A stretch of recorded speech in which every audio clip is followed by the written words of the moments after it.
এই জায়গা পরিষ্কার করো। এই জায়গা পরিষ্কার করো। বেরসিকান টেম্পাত ইনি। বেরসিকান টেম্পাত ইনি। এই জায়গা পরিষ্কার করো। বেরসিকান, দেখুন বেরসিকান মানে কিন্তু পরিষ্কার করা। টেম্পাত মানে জায়গা, ইনি মানে এই। তো বেরসিকান টেম্পাত ইনি, এই জায়গা পরিষ্কার করো। তো একটু বোঝার চেষ্টা করবেন। এই যে করো, এই বোয়াত মানে কিন্তু করা, কিন্তু এখানে ওই যে বোয়াত কেন আসলো না, হয়তো আপনাদের মনে প্রশ্ন থাকতে পারে, তাই আমি ভেঙে মানে খোলামেলা করে বুঝিয়ে দেওয়ার চেষ্টা করলাম। তো এই যে করো, বোয়াত মানে করা, এখানে বোয়াত নাই, কারণ এই বেরসিকান মানে হচ্ছে পরিষ্কার করা। বেসিকান মানে হচ্ছে পরিষ্কার করা, তাই এখানে আলাদা বোয়াতের কোনো প্রয়োজন নাই। তো এই জায়গা পরিষ্কার করো, বেরসিকান তেম্পাতিনি। তো পরিষ্কার করো এই জায়গা। এটা খুব দামি। ইনি সাঙ্গাত মাহাল। ইনি সাঙ্গাত মাহাল। এটা খুব দামি। ইনি মানে এই, সাঙ্গাত মানে খুব, মাহাল মানে দামি। তো ইনি সাঙ্গাত মাহাল, এটা খুব দামি। তো আজকের ভিডিওটা এভাবে সাজানো হয়েছে, নানান ধরনের এক একটা যে কোনো জায়গার প্রশ্ন, যে কোনো জায়গাকার কথা আপনি শিখতে পারেন। আর এই যে মাহাল, এটা খুব দামি।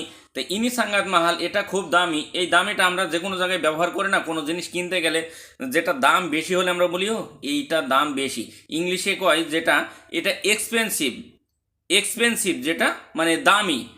আর হিন্দিতে বলে যে মেঙ্গা, মাঙ্গা, এরকম। মাঙ্গা মানে এই, এটা খুব দামি। এটা মালয়েশিয়ান ভাষায় বলে ইনি সাঙ্গাত মাহাল, এটা খুব দামি। এত সহজ এসব মালয়েশিয়ান ভাষাগুলা, আসলে মানুষ মনে করে যে খুব কঠিন। যদি একটুখানি চেষ্টা করে, যদি শেখার জন্য এখানে আসে, তাহলে তার জন্য একবারে সহজ হয়ে যাবে চেষ্টা করলে। আমার রুমে ফ্যান নষ্ট হয়ে গেছে, যদি এটা বলতে চান যে আমার রুমে ফ্যান নষ্ট হয়ে গেছে, মনে করেন গরমের সময় কাজের জায়গায় এসে আপনি বস বা সুপারভাইজারকে আপনার এই দুঃখের কথাটা, মানে যিনি এই কথাটা জানাবেন যে আমার রুমে ফ্যান নষ্ট হয়ে গেছে। বিলিক ছায়া কিপাস রোসাক। বিলিক ছায়া কিপাস রোসাক মানে আমার রুমে ফ্যান নষ্ট হয়ে গেছে। বিলিক মানে রুম, এখানে ছায়া মানে আমার, কিপাস মানে ওই যে ফ্যান, রোসাক মানে নষ্ট হয়ে যাওয়া। তো বিলিক ছায়া কিপাস রোসাক, আমার রুমের ফ্যান নষ্ট হয়ে গেছে।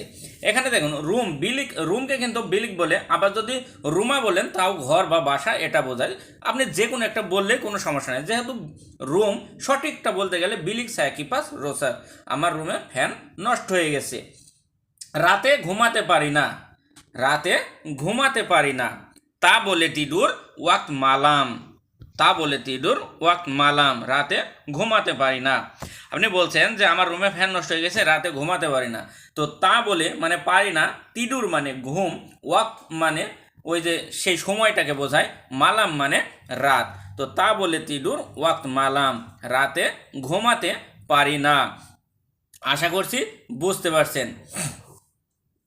তারপরে দেখুন, আমার রুমে লাইট নষ্ট। আবার যদি এটা বলেন যে আমার রুমে লাইট নষ্ট, আমার রুমে লাইট নষ্ট। বিলিক ছায়া রোসাক লেম্পু। বিলিক ছায়া রোসাক লেম্পু, আমার রুমে লাইট নষ্ট বা নষ্ট হয়ে গেছে, একই কথা। তো বিলিক মানে ওই যে রুম, ছায়া মানে আমার, রোসাক মানে নষ্ট, ল্যাম্প ওই যে লাইট, বলেন যে লাইটকেও কিন্তু ল্যাম্পু বলে, লাইট ল্যাম্পু। তো বিলিক ছায়া রোসাক ল্যাম্পু, তো আমার রুমে লাইট নষ্ট হয়ে গেছে। আবার যদি বলেন যে আমার বাল্ব নষ্ট হয়ে গেছে, তো এই বাল্বকেও কিন্তু এরা বাল্বই বলে। বাল্বকে এরা বাল্বই বলে, বাল্ব এভাবেই বলে, সমস্যা নাই, আপনি বাল্বই বলতে পারেন। তো বিলিক ছায়া রোসাক বাল্ব, তো বাল্ব যদি বলেন বাল্ব, আর ল্যাম্প বললে, লাইট নট বললে ল্যাম্প। আশা করছি বুঝতে পারছেন। এক বোতল পানি দেন। এক বোতল পানি দেন, যদি কোনো দোকানে যেয়ে, হয়তো কাজের সময় কি রাস্তাঘাটে চলতে পথে কোনো মালয়েশিয়ানের দোকানে যে বলেন যে এক বোতল পানি দেন, তো আপনি তো পানি চাইতে পারবেন না। তো তাহলে যদি শিখতে হয়, যদি বলেন যে এক বোতল পানি দেন, তো বাগি সায়ের সাতু বোতল। বাগি সায়ের সাতু বোতল মানে এক বোতল পানি দেন। তো বাগি ছায়া মানে দেন আমাকে, আয়ের, আয়ের মানে পানি, সাতু মানে এক, আর বোতল মানে বোতল, বোতল মানে বোতল। তো বাগি ছায়ের সাতু বোতল, এক বোতল পানি দিন, মা পানি দিন আমাকে এক বোতল। আশা করছি বুঝতে পারছেন। এভাবে যদি ভাষাগুলো শিখতে থাকেন একের পর এক, আর আমি প্রত্যেকটা ভাষা আপনাদের সুন্দর করে প্রত্যেকটা শব্দের অর্থ সহ ভেঙে বোঝানোর চেষ্টা করি। তো প্রিয় দর্শক, ভিডিওগুলো যদি ভালো লাগে অবশ্যই চ্যানেলটি সাবস্ক্রাইব করে পাশের বেল আইকনটি বাজিয়ে রাখবেন পরবর্তী ভিডিওগুলো সবার আগে পেতে।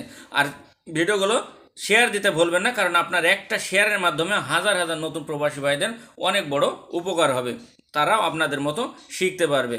আর অবশ্যই আপনার মন্তব্যটা মূল্যবান মন্তব্যটা কমেন্ট বক্সে একবার লিখে যাবেন, কারণ আপনাদের একটা কমেন্ট দেখলে আমার সামনে আরও ভালো ভিডিও বানানোর অনুপ্রেরণা যোগায়।